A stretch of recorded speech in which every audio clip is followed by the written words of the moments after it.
Hey history detectives, I'm Conrad. I'm an outdoor educator with the New York State Office of Parks, Recreation, and Historic Preservation at Letchworth State Park, and today I have a history mystery for you.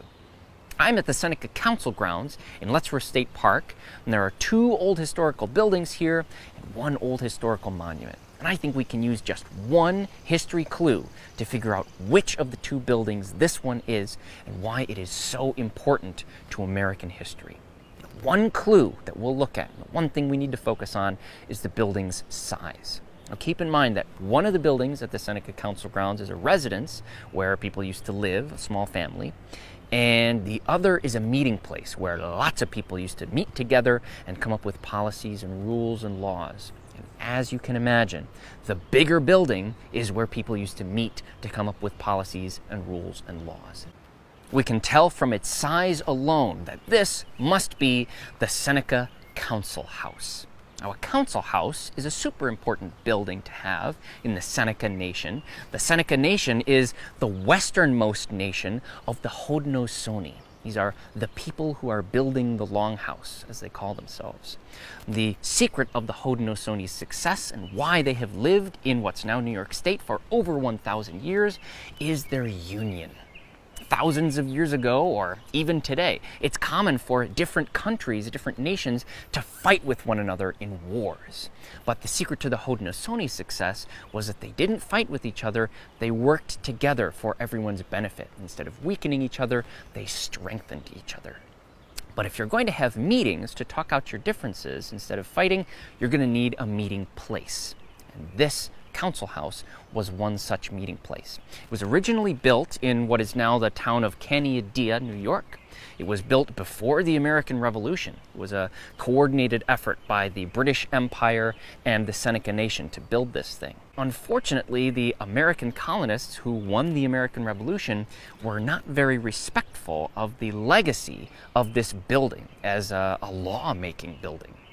It would be kind of like if the Supreme Court of the United States building started falling into disrepair and falling down. It would be really weird that no one would want to repair this. But the Seneca Council House was falling apart by the 1870s. The Seneca have lots of historic preservation projects, and one of them was to see if this building could be preserved in some way, or maybe even, thinking ambitiously, maybe moving it off-site.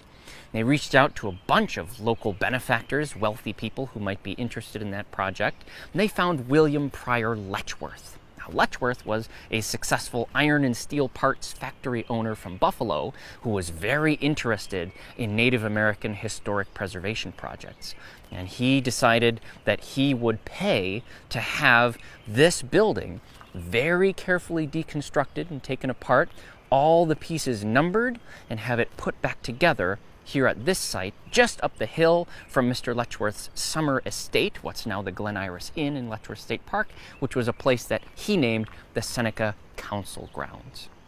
Now, a lot of the time, historic preservation projects for Native American artifacts or Native American buildings are done without consulting any Native Americans. But this was not one such project. Mr. Letchworth worked very closely with the Seneca Nation on this. In fact, he invited a bunch of the Seneca leaders at the time and some descendants from famous Seneca leaders to come here for what Mr. Letchworth called the last council fire of the Genesee. Even former President Millard Fillmore, who was a buddy of Letchworth's from Buffalo, came out to this presentation, a rededication ceremony. It was a huge deal. It was a huge deal to the Seneca, too. They decided at the end of that ceremony on October 1st, 1872, to formally adopt William Pryor Letchworth into the Seneca Nation with the Seneca name Hayawaista, which means the man who always does right.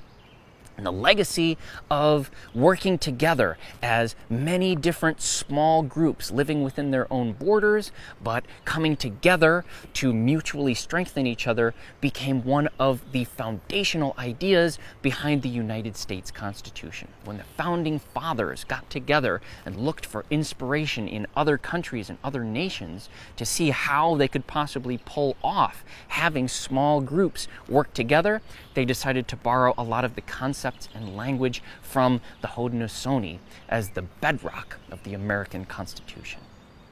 Well, thanks for joining me for today's History Mystery. If you have any questions about the Seneca Council House at Letchworth State Park, please put a comment in the comment section below the video.